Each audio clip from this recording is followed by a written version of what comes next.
বাংলাদেশে একটা বিনিয়োগ সম্মেলন হইলো। বিএনপি যথারীতি কইছে যে নির্বাচিত সরকারের উপরে বিনিয়োগকারীদের আগ্রহ থাকে। কথাটা আমির খসরু ভাই একেবারে ঠিক না। আমি বাংলাদেশের এক্সাম্পল দিই। 2007-8 সালে তখন তো 111 সরকার আপনাদের পাশে লাথি দিয়ে খেদায় দিয়ে তারপরে আসছিল। অনির্বাচিত সরকারই তো ছিল। এফডিআই প্রবাহ প্রায় $1 বিলিয়ন ছাড়া যায়। এটা একটা রেকর্ড ছিল। আমির খসরু ভাই আপনি তো সিনিয়র নেতা, কথাবার্তা তো বুঝে বলবেন। আপনি অ্যাকাউন্টিংয়ে মনে পোস্ট গ্রাজুয়েশন করেছেন, তাও তো আপনার জানা থাকার কথা যে যারা ফরেন ডাইরেক্ট ইনভেস্টমেন্ট করে তারা 3টা সিম্পল জিনিস দেখা করে। এইটারে বলা হয় ডানিংস ওএলআই প্যারাডাইম অথবা একলেকটেক প্যারাডাইম। একটা বিখ্যাত একটা স্কলারলি মডেল যা বিদেশি বিনিয়োগ ব্যাখ্যা করতে ব্যবহার করা হয়। ওএলআই মানে হইতেছে ওতে ওনারশিপ অ্যাডভান্টেজ, কোম্পানির নিজস্ব প্রযুক্তি, ব্র্যান্ড, প্যাটেন্ট বা ম্যানেজমেন্ট দক্ষতা কেমন, এইটার উপরে ভিত্তি করে এই ওটা বিবেচনা করা হয়। এল হচ্ছে লোকেশন অ্যাডভান্টেজ, যে নির্দিষ্ট দেশের মানে যে দেশে বিনিয়োগ করতে যাচ্ছে সে দেশের ভৌগোলিক, অর্থনৈতিক, রাজনৈতিক, সামাজিক সুবিধা কি আছে সেটা দেখে। আর আইতে হইতেছে ইন্টারনালাইজেশন অ্যাডভান্টেজ, মানে কোম্পানি কেন নিজেই বিনিয়োগ করবে অন্য কাউকে লাইসেন্স না দিয়া। তো এই মডেলটা দিয়ে ব্যাখ্যা করা যায় যে কেন এফডিআই আসবে, বিনিয়োগ কেন করবে, কিসের ভিত্তিতে বিনিয়োগ করবে। আপনি যে লোকেশন অ্যাডভান্টেজ, এই লোকেশন অ্যাডভান্টেজ অংশের মধ্যে খেয়াল করলে দেখবেন যে রাজনৈতিক স্থিতিশীলতা গুরুত্বপূর্ণ, নির্বাচিত সরকার আছে কিনা সেটা গুরুত্বপূর্ণ না। আওয়ামী লীগ যে 173 দিন হরতাল করেছিল আপনাদের আমলে, বিএনপির আমলে, সেটা তো নির্বাচিত সরকারই ছিল, কেন করেছিল এবার বুঝেছেন তো। আর আপনাদের যে চুষ্টি ছিল আওয়ামী লীগ এতদিন, যে আপনারা ঈদের পরে তীব্র আন্দোলনের হুঙ্কার দিতেন, কেন দিতেন বুঝেছেন তো। আপনারা এই দেখায় 173 দিন হরতালে বিদেশি বিনিয়োগে কি ক্ষতি হয়েছিল, কি সারা গেছিল। এই 173 দিন হরতালের এফডিআই আসছিল কতদিন জানেন? 91 থেকে 96 খালেদা জিয়ার আমলে। 91 আনুমানিক আসছিল 20 থেকে 30 মিলিয়নের মতো মাত্র। 95টা বাইরে 100 মিলিয়নের কিছু বেশি হয়েছিল। গড়ে 50 থেকে 80 মিলিয়ন আসছিল বছরে, কিছুই না। এবার তুলনা দিয়ে আওয়ামী লীগ আমলের সাথে 96-2001-এ আওয়ামী লীগ আমলে এফডিআই আসছিল গড়ে 200 থেকে 300 মিলিয়নের মতো। বুঝেছেন তো, কিছু ছিলেন এবং আপনাদের নির্বাচিত সরকার ছিল, তো কেন তখন এফডিআই আসে নাই? ব্যাখ্যা দেন এটার। তাই আমির খসরু ভাই এমন কিছু কইেন না যেটা আপনি ডিফেন্ড করতে পারবেন না, যেটা বললে মনে হবে যে বিষয়টা নিয়ে আপনার কোনো গভীর বোঝাপড়া নাই। তো বিনিয়োগ সম্মেলন নিয়ে আমি বাকশালীদের পুচ্ছে আগুন ধরবে, ধরাটাই স্বাভাবিক। দেশের উপকার হইলে, দেশ আগায় গেলে তো ওদের সমস্যা। কিন্তু মনে হচ্ছে বিএনপির নয় বুদ্ধিজীবীদের ভালো লাগে নাই যে এমন একটা সফল সম্মেলন হইলো। তো দেখলাম ডাক্তার জাহেদ খুব তুচ্ছতাচ্ছিল্য করে একটা ভিডিও করেছে যে বাংলাদেশে কে বিনিয়োগ করবে, গ্যাস নাই, পাওয়ার নাই, রিজার্ভ নাই, ইত্যাদি ইত্যাদি মেলা কিছু। আর কি বলবো, ডাক্তার জাহেদ যদি সবকিছু নিয়ে মতামত দিতে যায় তাহলে তো মুশকিল। বিজনেসটা রাজনীতি না ডাক্তার জাহেদ, এটা একটা স্পেশালাইজ স্কিল। আমি ভাবছিলাম যে বাংলাদেশ কোথায় যাবে, যে কথা আশিক বলিছে সেটা আরো স্পষ্ট করবো, কিন্তু আমার মনে হইতেছে যে ডাক্তার জাহেদের কথার উত্তর দিই। তার আগে আরেকটা কথার উত্তর দেওয়ার দরকার আছে, কারণ আবার আজকে দেখলাম যে 2 সাংবাদিক, এক ডাবল ড্রপ আউট আর এক অনুসন্ধানী, আবার সেই অনুসন্ধানীর পোস্ট শেয়ার দিয়েছে এক বিশিষ্ট বিজ্ঞ বিরিয়ানির দোকান থেকে চান্দা নেওয়া পাবলিক। তারা কইছে যে ইজ অফ ডুইং বিজনেস নাকি ভালো না বাংলাদেশে, তাই এসব কইরা বিনিয়োগ আসবি না, বিনিয়োগ ওখানে কথা শুনলে আসবি। হ্যাঁ, আরো কিবা মেলা কিছু কইছে, ইংরেজি যেহেতু কইছে তাহলে ঠিকই কইছে। তাই হয়েছে কি, বাংলাদেশের সাংবাদিকদের কারো কারো হারকিউলিস হওয়ার শখ জাগে, মানে সে সবার তো বেশি বুঝে, মহাকাশ বিজ্ঞান থেকে ফিলোসফি, কৃষি থেকে শিল্প, বাণিজ্য থেকে সমাজ বিজ্ঞান, ডাক্তারি থেকে প্রকৌশল, রাজনীতি থেকে রাজনৈতিক, কূটনীতি, কোনো কিছুই তাদের জ্ঞান থেকে বাদ যায় না, খালি নিজের প্রাতিষ্ঠানিক লেখাপড়াটা শেষ করতে পারে না আর কি। আর নিজের ভিতরের অন্তঃসার শূন্যতা, মূর্খতা আর অসভ্যতা মাঝে মাঝে ফসাদ কইরা বের হয়ে যায়। ভিন্ন ধর্মের মানুষকে কাফের বইলা গালি দেয়, ওর বস তো কাফির একটা। আমার কাছে থেকে একটা জিনিস আমাকে মেলা রিকোয়েস্ট করে মেল দিছিল ওর বসে কপি দিয়া, তাই ওর বসের নাম জানি, ওর বস তো কাফের, ওর হিসাবে কাফের। তো ওই বসের কথা উঠে বসে কেন, ওই লন্ডনে থাকি বা কেন, ওটা তো কাফের দেশ। মানিক বন্দ্যোপাধ্যায় কিংবা মানুষের জন্য প্রাগৈতিহাসিক বলে একটা গল্প লিখেছিল। গল্পটা কি, এটা মজার গল্প, ওটা কয়ে নি। আর ডাকাতি করতে যে আহত লুলা হয়ে যায়, নাম ভিকু। তারপরে ভিক্ষা করা ধরে, এই যে কচু খেতে যেমন মোটা আজিজের সাথে ব্যবসা করতে গিয়ে ধরা খেয়েছিল না, তারপরে অনুসন্ধানে সাজিয়েছে, তার সাথে মিল আছে কলে। তো ওই একই জায়গা এক স্বামী স্ত্রী ভিক্ষা করে, ওই ভিখারি মাইয়া, ওই যে স্ত্রী, তার নাম পাসি, ওর পায়ে একটা পচা ঘা আছে, সেটা হইতেছে ওর সম্পদ, ওইটা দেখে ভিক্ষা নেয়। তো ওই যে অনুসন্ধানী সাজা কিছু জিনিসপত্র কাছ থেকে বাগায় না, মানুষের কাছাকাছি যে বাগায় না, ওটাই তার সম্পদ আর কি। হ্যাঁ, তো এক রাতে ভিখু পাসির স্বামীরে মেরে ফেলে, তো পাসি পিঠে তুলে পলাইতেছে, আকাশে সাজ উঠেছে, ওই অন্ধকারে 2 প্রাণী চলিচ্ছে, আর গল্পটা শেষ হইতেছে এইভাবে। বাংলা সাহিত্যের সবচেয়ে চমৎকার গদ্য এটা, সবচেয়ে ক্লাসিক, সবচেয়ে সাহিত্যিক লাইন এগুলো বলি, আপনার শুনেন। হয়তো এই চাঁদ আর এই পৃথিবীর ইতিহাস আছে, কিন্তু যে ধারাবাহিক অন্ধকার মাতৃগর্ভ হইতে সংগ্রহ করিয়া দেহের অভ্যন্তরে লুকাইয়া ভিখু ও পাচি পৃথিবীতে আসিয়াছিল, এবং যে অন্ধকার তাহারা সন্তানের মাংসল আবেষ্টনীর মধ্যে গোপন রাখিয়া যাইবে, তাহা প্রাগৈতিহাসিক। পৃথিবীর আলো আজ পর্যন্ত তাহার নাগাল পায় নাই, কোনোদিন পাইবেও না। এই যে অনুসন্ধানী যে ধারাবাহিক অন্ধকার নিজের মাংসল আবেষ্টনীর মধ্যে লুকাইয়া পৃথিবীতে আসিয়াছিল, লন্ডনের আলো তাহার নাগাল পায় নাই, কোনোদিন পাইবেও না। যাই হোক, কিছু ক্ষেত্রে ইংরেজি যেটা কইছে সেটা কি ঠিক আছে, ইজ অফ ডুইং বিজনেস, এটা সূচক করতো বিশ্ব ব্যাংক 2021 সালে, এটা বন্ধ করে দেয়। এর প্রধান কারণ ছিল তথ্য জালিয়াতি এবং রাজনৈতিক প্রভাব। চীন, সৌদি আরব এবং আজারবাইজানের র্যাঙ্ক উন্নত করতে বিশ্ব ব্যাংকের উচ্চ পর্যায়ের কর্মকর্তারা গবেষকদের উপর চাপ দিছিল, তদন্তে এই অনিয়মের প্রমাণ মেলে। তো তারপরে বিশ্বব্যাংক এই সিদ্ধান্ত নিয়ে 2021 সালে এটা বন্ধ করে দেয় এবং নতুন একটা সূচক তৈরির উদ্যোগ নেয়। নতুন সূচকটা কি? নতুন সূচক হইতেছে বিজনেস রেডি, এটাকে বি রেডি বলে। এটাও ওয়ার্ল্ড ব্যাংকের একটা সূচক। 2024 সালে বিশ্বব্যাংক চালু করে এই বি রেডি, যা ব্যবসা পরিচালনা, পরিবেশ, সক্ষমতা পরিমাপ করে। এই 10টা সূচকের মাধ্যমে এটা মূল্যায়ন করে। যেমন ধরেন ব্যবসা শুরু, কর প্রদান, চুক্তি প্রয়োগ, বৈদেশিক বাণিজ্য, শ্রম নিয়োগ, সম্পত্তি রেজিস্ট্রেশন ইত্যাদি। বাংলাদেশের অবস্থান এই বি রেডিতে কত? বিশ্বব্যাংকের নতুন বি রেডি সূচকে বাংলাদেশ 50টা দেশের মধ্যে 29তম। উইজারটা দেখাইছে 5 বছরে পুরানা। হ্যাঁ, 2020 সালে বাংলাদেশের অবস্থান ছিল 190টা দেশের মধ্যে 168তম। তো 50টা দেশের মধ্যে 29তম। এটা ভালো হয়েছে না খারাপ হয়েছে? ভালো হয়েছে, অনেক ভালো হয়েছে না? তো গুগল করে আর বুদ্ধিজীবীতা কত? বাংলাদেশে বিনিয়োগ আসবে, বিপুল বিনিয়োগ আসবে, কারণ বিনিয়োগ ডেস্টিনেশন হিসেবে বাংলাদেশের অনেক অ্যাডভান্টেজ আছে। আগামী 5 বছরে এই দেশে আপনি চিনতে পারবেন না।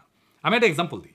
আপনারা জানেন আমি মার্কেটিং এর লোক, আমি মার্কেট অ্যাক্সেসের লোক না। কোম্পানি নতুন কোন মার্কেটে কাজ শুরু করবে সেটা যারা সিদ্ধান্ত নেয়, এটা হচ্ছে মার্কেট অ্যাক্সেসের লোক। আমার কোম্পানিগুলো বাংলাদেশে আসছে, মানে আমি যার জন্য কাজ করি, আমি যেটি চাকরি করি, আমার কোম্পানিগুলো কি জানেন তো?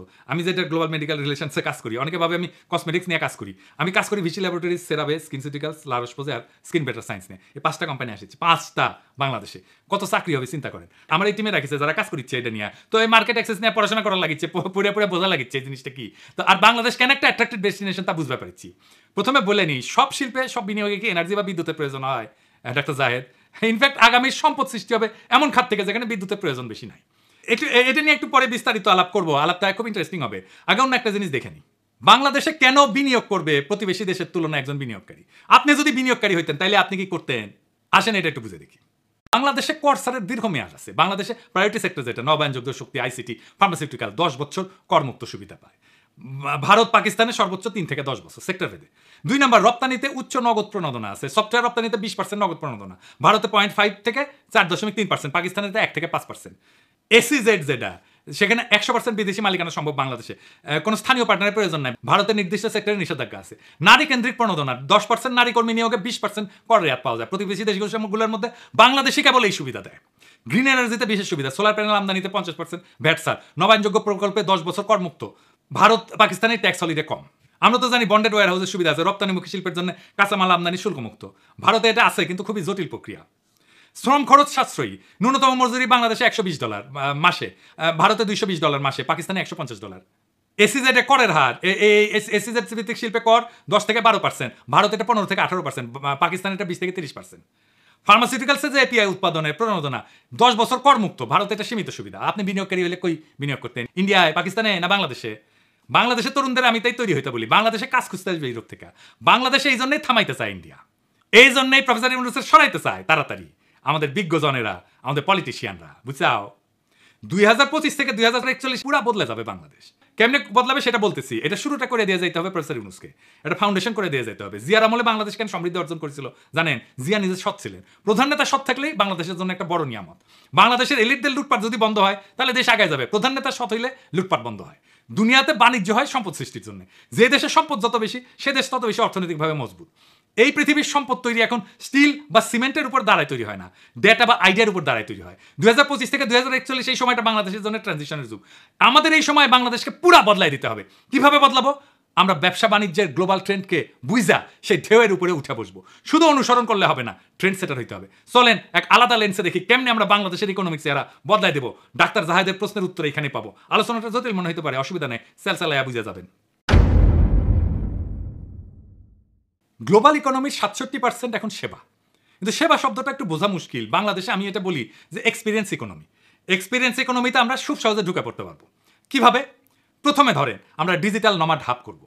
নামটা অদ্ভুত লাগতেছে, হ্যাঁ, আসেন এটা বুঝে দেখি। ডিজিটাল নমাড হাব হলে এমন একটা জায়গা, সেটা শহর হতে পারে, গ্রাম হতে পারে, নির্দিষ্ট স্থান হতে পারে, যেখানে বিশ্বের বিভিন্ন দেশ থেকে আসা ডিজিটাল নমাডরা একসাথে কাজ করবে, বসবাস করবে। তো ডিজিটাল নমাড মানে কি? মানে হচ্ছে সেই সব মানুষ যারা ইন্টারনেটের মাধ্যমে অনলাইনে কাজ করে এবং এক জায়গা থেকে বিভিন্ন দেশে ঘুরে ঘুরে কাজ করে। আমাদের ফ্রিল্যান্সাররা শুধু অনলাইনে কাজ করে, কিন্তু এরা যদি বিভিন্ন জায়গায় ঘুরে ঘুরে কাজ করতো, বিভিন্ন দেশে ঘুরে ঘুরে কাজ করতো, তাহলে তারা হয়ে যেত ডিজিটাল নমাড। এরকম ডিজিটাল নমাড অনেক আছে। তো ডিজিটাল নমাড হাবের বৈশিষ্ট্য কি? এটা দ্রুত ইন্টারনেট থাকতে হয়, সহজে ভিসা বা স্টে পারমিট পাইতে হয়। অনেক দেশ ডিজিটাল নমাডদের জন্য স্পেশাল ভিসা অফার করে। কোয়ার্কিং স্পেস থাকতে হয়, যেখানে সবাই একসাথে বসে কাজ করতে পারে, কম খরচে থাকা খাওয়া, যাতে বিদেশি কর্মীরা স্বাচ্ছন্দ্যে থাকতে পারে, কমিউনিটি তৈরি করতে পারে, বিভিন্ন দেশ থেকে আসা মানুষের সাথে বন্ধুত্ব এবং যোগাযোগ হয়।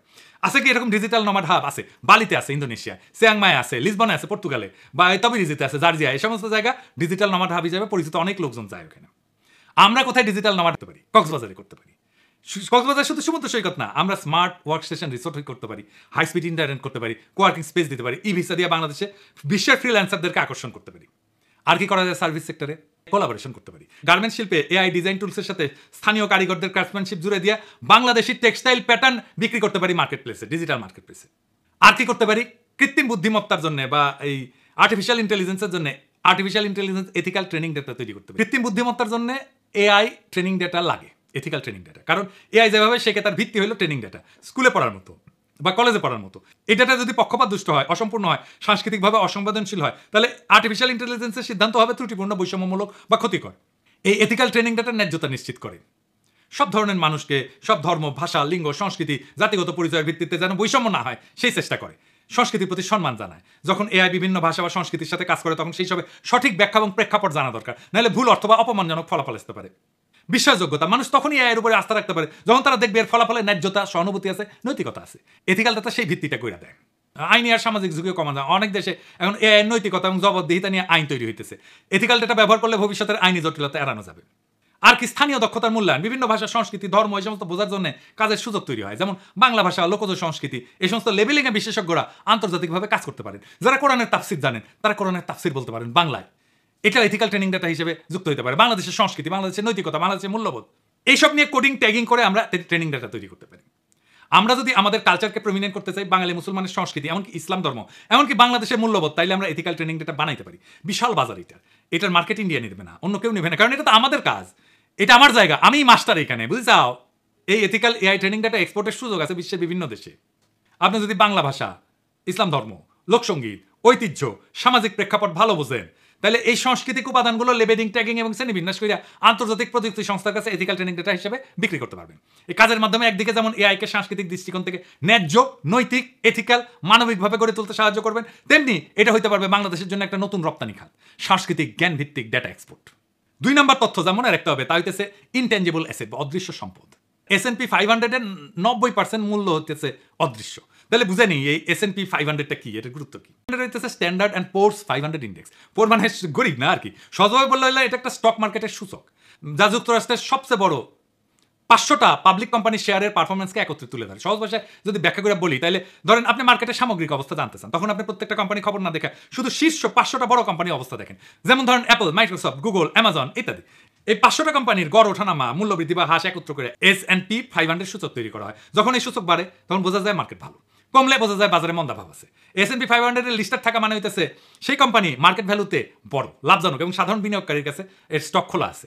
এই তালিকায় থাকা মানে কোম্পানিটা খুবই গুরুত্বপূর্ণ এবং স্থিতিশীল বলে বিবেচিত। অনেক ফান্ড, যেমন পেনশন ফান্ড বা মিউচুয়াল ফান্ড, এই সূচকের কোম্পানিগুলোতে বিনিয়োগ করে, যেগুলো এই যে S&P 500 আছে। এই S&P 500 বলতেছে যে পৃথিবীর 90% সম্পদ ইনট্যাঞ্জিবল বা অদৃশ্য সম্পদ। মানে এটা বাড়ি, কারখানা, ছাপানো টাকা, এমনকি সোনা, ডায়মন্ড, রূপা, এই সমস্ত মতো না, দোকান, জায়গা জমির মতো না, এগুলো ধরা যায় না, ছোঁয়া যায় না। তাহলে বাংলাদেশের অদৃশ্য সম্পদ কি?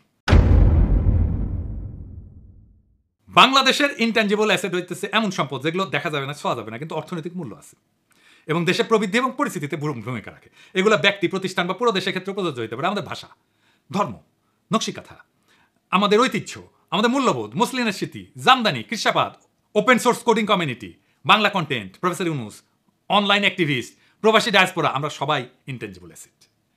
আমরা ডিজিটাল হেরিটেজ লাইব্রেরি করতে পারি, 3D স্ক্যানিং করে প্রত্নতত্ত্ব, ঐতিহ্যবাহী পোশাক ডিজিটালাইজেশন করতে পারি, NFT আর্ট মার্কেট করতে পারি।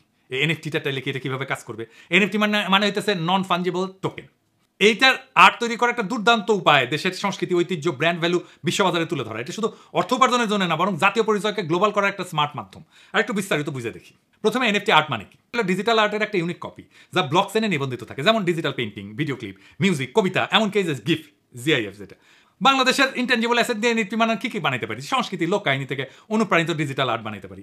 জামদানি বা নকশিকাতা ডিজাইন আধুনিক রঙে রিইমাজিন করে আমরা বানাইতে পারি। পয়লা বৈশাখের শোভাযাত্রা, 21শে ফেব্রুয়ারি, 24শে বর্ষা বিপ্লব, এই বিপ্লবের গ্রাফিতি, ভিডিও ক্লিপ, বৈশাখী মেলা, এসব থিমে NFT প্রিন্টিং করতে পারি, অ্যানিমেশন করতে পারি। লোক কাহিনী, পুরাণ, নকশিকাতার মাত, বেহুলা লক্ষিন্দর নিয়ে ডিজিটাল ইলাস্ট্রেশন করতে পারি। ঐতিহাসিক মুহূর্ত বা ব্যক্তি, বর্ষা বিপ্লবের অ্যানিমেটেড ক্লিপ, অডিও আর্ট, বর্ষা বিপ্লবের পোস্টার ডিজাইন NFT করতে পারি।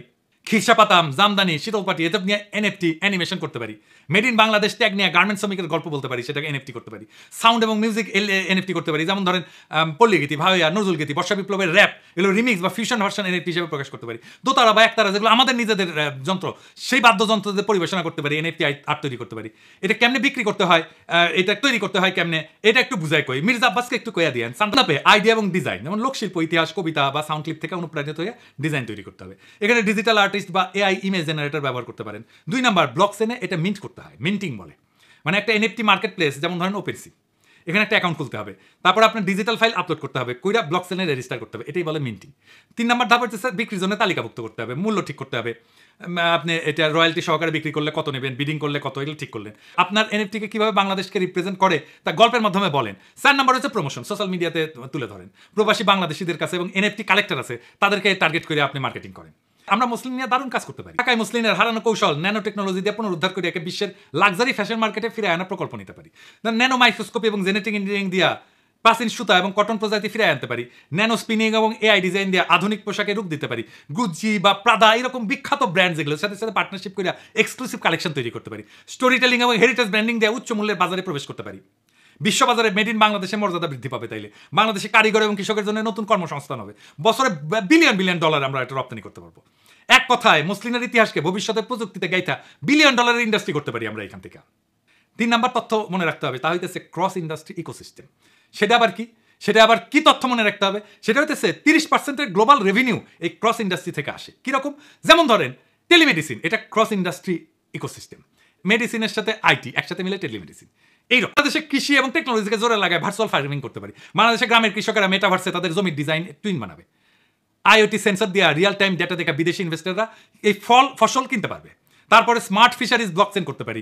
ইলিশের সাপ্লাই চেন ট্র্যাক করতে ব্লকচেন ব্যবহার করতে পারি। ইউরোপের সুপার মার্কেটে স্ক্যান করলে ইলিশ মাছে ভোক্তা দেখবে যে কোন মাঝির নৌকা থেকে কোন সময় কত তারিখে ধরা হয়েছিল এই ইলিশ, কোন নদীতে ধরা হয়েছিল। আর কি করা যায়? ক্লাইমেট স্মার্ট ভিলেজ করতে পারি। সংলগ্ন গ্রামগুলোকে কার্বন নিউট্রাল ট্যুরিজম জোন বানানো যায়। ট্রাভেলাররা যারা আসবে টোকেন কিনবে, গ্রিন টোকেন কিনবে, তাদের কার্বন অফসেট করতে পারবে। এটা আবার কি? কার্বন অফসেট টোকেন হইতেছে টুরিস্টরা যখন বাংলাদেশে ভ্রমণ করবে তাদের ফ্লাইট, গাড়ি, হোটেল ইত্যাদি থেকে নির্গত হয় নির্দিষ্ট পরিমাণ কার্বন ডাইঅক্সাইড। এই কার্বন ডাইঅক্সাইড নির্গত হওয়ার জন্যই পৃথিবীর উষ্ণতা বাড়ে। সেই জন্য যে ঝড়, ঝঞ্ঝাপ, জলোচ্ছ্বাস, বন্যা, দাবানল এগুলো তৈরি হয়, পৃথিবীর পরিবেশ নষ্ট হয়ে যায়। কার্বন নিঃসরণ কমাইতে পারলে এগুলো কমে যাবে। দেখেন না, বন্যা হইতেছে, গরম কত, এগুলো কমে যাবে, পৃথিবীর উষ্ণতা কমবে। এই কার্বন নিঃসরণকে পাপ হিসেবে দেখা হয় পশ্চিমে। আমাদের এই পশ্চিমের পাপ বোধকে কাজে লাগাইতে হবে। তারা বাংলাদেশে আসলে একটা গ্রিন টোকেন কিনবে, সে পাপকে মুছতে পারবে। মানে এটার অর্থ হইলো যে তারা এই গ্রিন টোকেনের যেটা দাম তার সমপরিমাণ অর্থ দিল, যা এমন একটা প্রজেক্টে দিল যেই প্রজেক্ট যতখানি কার্বন সে উৎপন্ন করে আসছে সেই পরিমাণে কার্বন শোষণ বা হ্রাস করবে। সদ্ভুত। এই টোকেনের বিনিময়ে কি করতে পারি? টাকা দিয়ে আমরা সুন্দরবনের আশেপাশে গাছ লাগাতে পারি, কার্বন টানবে। সৌরবিদ্যুৎ বসাতে পারি, কার্বন টানবে। বায়ো টয়লেট তৈরি করতে পারি, ইকো ট্যুরিজম করতে পারি। প্রত্যেকটা টোকেন ট্র্যাকযোগ্য হবে ব্লকচেনের মাধ্যমে। মানে কেউ জালিয়াতি করতে পারবে না। তো ট্রাভেলারের লাভ কি? যে আসবে তার লাভ কি এই গ্রিন টোকেন কিনে? 1 নম্বর লাভ হইতেছে পরিবেশ বান্ধব পর্যটক হিসেবে আন্তর্জাতিক সার্টিফিকেট বা ব্যাচ পাবে। এটা কর্পোরেট সিএসআর বা ব্যক্তিগত সোশ্যাল প্রোফাইলে কাজে লাগবে। খুব দামি জিনিস এটা পশ্চিমে। অনেক দেশ কার্বন অফসেট টুরিস্টের জন্য ট্যাক্স বেনিফিট পাওয়া যায়, ইউরোপে তো পাওয়া যায়। ইকো ফ্রেন্ডলি ট্রাভেলার লেভেল দিয়ে তারা অন্যদের তুলনায় বেশি সম্মান সুযোগ পাবে, ডিসকাউন্ট পাবে, এক্সক্লুসিভ ট্যুর পাবে। বাংলাদেশের লাভ কি? বিদেশি টাকা ঢুকবে গ্রামীণ পরিবেশ প্রকল্পে, সরকারের কোনো খরচা ছাড়াই। স্থানীয় মানুষ গাছ লাগাবে, ইকো ট্যুর গাইডিং করবে, গ্রিন হোটেল ম্যানেজমেন্ট করবে, কাজ পাবে। সুন্দরবনের উপকূলে এলাকা জলবায়ু সহনশীল হবে, ক্লাইমেট রেজিলিয়েন্ট বলি আমরা, সেটা হয়ে উঠবে। আন্তর্জাতিক পর্যায়ে বাংলাদেশ গ্রিন ট্যুরিজম ব্র্যান্ডিং তৈরি হবে, যা আরও টুরিস্ট এবং ইনভেস্টার টানবে। আর কি করা যায়? এডুকেশনের লেভেলে এখন আর শুধু সার্টিফিকেটের জন্য না, ভবিষ্যতের ইনভেস্টমেন্ট হিসেবে ভাবা দরকার। কেউ যদি নতুন স্কিল শিখে, যেমন ধরেন কোডিং শিখলো, ইংরেজি শিখলো, সেই স্কিলের ভিত্তিতে সে অর্থনৈতিক সুবিধা পেতে পারে। যেমন ক্ষুদ্র ঋণ বা চাকরির সুযোগ। মাইক্রো লার্নিং অ্যাপ থাকবে, এখানে রিক্সা চালক, গৃহিণী, কৃষক সবার জন্য সহজ ভাষায় 5 মিনিটের ভিডিও লেসন থাকবে। বাস্তব ভিত্তিক স্কিল যেমন বেসিক কোডিং, দৈনন্দিন ইংরেজি, ডিজিটাল লেনদেন এসব শিখবে। প্রত্যেকটা কোর্স শেষে পাওয়া যাবে ডিজিটাল ব্যাচ, যা হবে স্কিলের প্রমাণ। এই ডিজিটাল ব্যাচ জমা দিয়া লোকজন ক্ষুদ্র ঋণ নিতে পারবে বা স্বল্প মেয়াদে কাজ নিতে পারবে। এটা স্কিল প্রোফাইল তৈরি হবে তার, যা ব্যাংক এনজিওর কাছে একজন ব্যক্তির স্কিল ক্রেডিট হিস্ট্রি হিসেবে কাজ করবে। এইভাবে শিক্ষাকে আমরা ইনভেস্টমেন্ট হিসেবে ব্যবহার করতে পারি, যেখানে শেখা মানে শুধু জ্ঞান না, আয়ের পথ খুলে যাবে। আর কি করা যায়? গেমিফাইড ভোকেশনাল ট্রেনিং করা যায়। সেটা গার্মেন্টস কর্মীদের জন্য আধুনিক প্রশিক্ষণ পদ্ধতি। প্রথাগত ট্রেনিং তো একঘেয়ে, সময় সাপেক্ষ। তাই গার্মেন্টস কর্মীদের প্রশিক্ষণকে ইন্টারেক্টিভ গেমের মতো বানায় ফেলা যায়, যাতে শেখাটাই হয়ে যায় মজার এবং কার্যকর একটা জিনিস। কিভাবে করা যায়? ভার্চুয়াল রিয়েলিটি এর সাথে মোবাইল সাইমুলেশন এক করতে হবে। গার্মেন্টসের মেশিন, সেলাই, কাটিং, প্রেসিং এগুলো শেখানো হবে ভার্চুয়াল পরিবেশে। ভার্চুয়াল রিয়েলিটি হেডসেট দিয়ে সাধারণ মোবাইল অ্যাপে 360 ডিগ্রি ভার্চুয়াল ট্রেনিং করা সম্ভব। ব্যবহারকারীরা মনে করবে যে তারা বাস্তবে মেশিন চালাইতেছে, কাজ শিখতেছে। প্রত্যেকটা মডিউল শেষ করলে পয়েন্ট পাবে, লেভেল আপ হবে, ডিজিটাল ব্যাচ পাওয়া যাবে। সঠিক সময় কাজ করলে পারফেক্ট স্কোর, ভুল করলে ফিডব্যাক। বন্ধুবান্ধবদের সাথে স্কোর তুলনা করার সুযোগ থাকবে, ফলে প্রতিযোগিতা এবং আগ্রহ বাড়বে। রিওয়ার্ডস থাকবে এবং যেটা বাস্তব সংযোগ থাকবে। পয়েন্ট জমা হলে তার রূপান্তরিত হবে বাস্তব সুবিধা, যেমন প্রশিক্ষণের সার্টিফিকেট, পদোন্নতির সুযোগ, কর্মদক্ষতার ভিত্তিতে বোনাস বা ইনসেন্টিভ।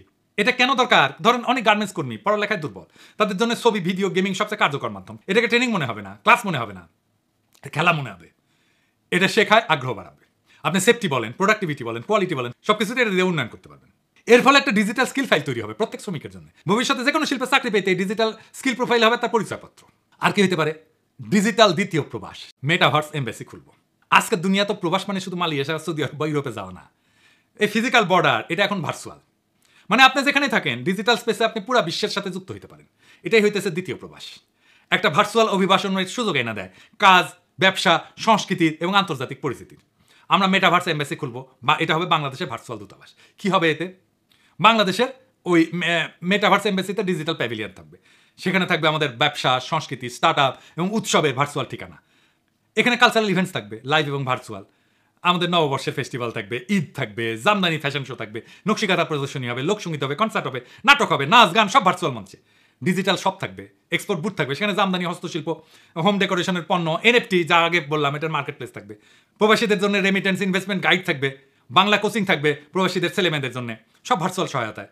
ভার্চুয়াল সেবা দান করবো, এখানে আমরা ই পাসপোর্ট অ্যাসিস্ট্যান্স দেবো, চাকরি সংক্রান্ত গাইডলাইন দেবো, ভার্চুয়াল কনসালটেশন দেবো।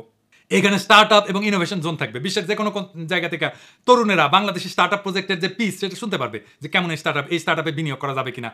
ফান্ডারদের সাথে নেটওয়ার্ক তৈরি করে দেবে। এর কারণ হচ্ছে যে বাংলাদেশি তরুণদের একটা বিশাল অংশ গ্লোবাল মার্কেটের সাথে যুক্ত হতে চায়, কিন্তু ইনফ্রাস্ট্রাকচার এবং এক্সপোজারের ঘাটতি আছে। ডিজিটাল দ্বিতীয় প্রবাস মানে হচ্ছে ঘরে বসে আন্তর্জাতিক পরিচয় এবং অংশগ্রহণ। বিশ্ব যেখানে আমাদের দোরগোড়ায় চলে আসছে, ওইখানে বাংলাদেশের দরজাটাও মেটাভার্সে খুলে দিতে হবে। এটাই হবে ভবিষ্যতে ডিজিটাল নেশন মডেলের প্রথম পদক্ষেপ। এই মাটির গায়ে ঘাম ঝরায়, এই আকাশের নিচে স্বপ্ন বুইনা, বিরোচিত লড়াই কইরা, রাজপথে রক্ত দিয়া আমরা সিনায় আনছি আর একটা স্বাধীনতা। আজ সময় আসছে শুধু বিপ্লবকে টিকায় রাখা না, বরং বিপ্লবের ঝলকে বিশ্বকে কাঁপায় তোলার। যারা বলে বাংলাদেশে কিছু হবে না, তাদের কান ঝালাপালা কইরা দিতে হবে আমাদের কাজ দিয়া, সাহস দিয়া, সাফল্য দিয়া। যারা বলে গ্যাস নাই, বিদ্যুৎ নাই, রাজনীতি অস্থির, তাদের বলতে হবে আমাদের বুদ্ধি আছে, সৃজনশীলতা আছে, আছে বুকের মধ্যে আগুন, অবিনাশী আগুন। আজ যদি সাহস করে আমরা ঝাঁপায় না পড়ি, কাল কেউ এসে আমাদের ভবিষ্যৎ গড়ে দেবে না। আজকেই সময় নিজেদের ভাগ্য নিজের লেখার, আজকেই সময় বাংলাদেশকে পাল্টে দেওয়ার। আমরা সস্তা শ্রমিকের জাতি হিসাবে পরিচিত হব না, আমরা হব সৃজনশীলতার সৈনিক, প্রযুক্তির যোদ্ধা, অর্থনীতির স্থপতি। আমরা সেই জাতি যারা একদিন বলবে এই ডিজিটাল সিল্ক রোডের নতুন কাফেলা শুরু হয়েছিল কক্সবাজারের বালুতে পা রেখা। আমরা এনএফটি বানাবো, মুসলিম ফেরত আনবো, এথিক্যাল এআই ডাটা এক্সপোর্ট করবো, ভার্চুয়াল দূতাবাস বানাবো, আর পুরা দুনিয়াকে দেখাবো বিপ্লবোত্তর বাংলাদেশ কাকে বলে। 2041 আসবে, আমরা সাইবার না চাই, সবার জন্য আসবে, পৃথিবীর সবার জন্য আসবে। কিন্তু ইতিহাস লিখবে কেবল তারাই যারা এখন থেকে লড়াই শুরু করবে, প্রস্তুতি নেবে। আপনার হাতে, আমার হাতে, আমাদের সন্তানদের হাতে এই জাতির নিয়তি লেখা আছে। চিৎকার করে বলেন বাংলাদেশ জিতবে, আমরাই জেতাবো। এটাই বিপ্লব, এটাই আমাদের সেই অধরা স্বপ্ন যার জন্য আমাদের সন্তানেরা বর্ষা বিপ্লবের রুহানি প্লাবনে সাঁতার কাটছে। সেই বিপ্লবকে আমাদের বিজয় করতেই হবে একসাথে। ইনকিলাব জিন্দাবাদ।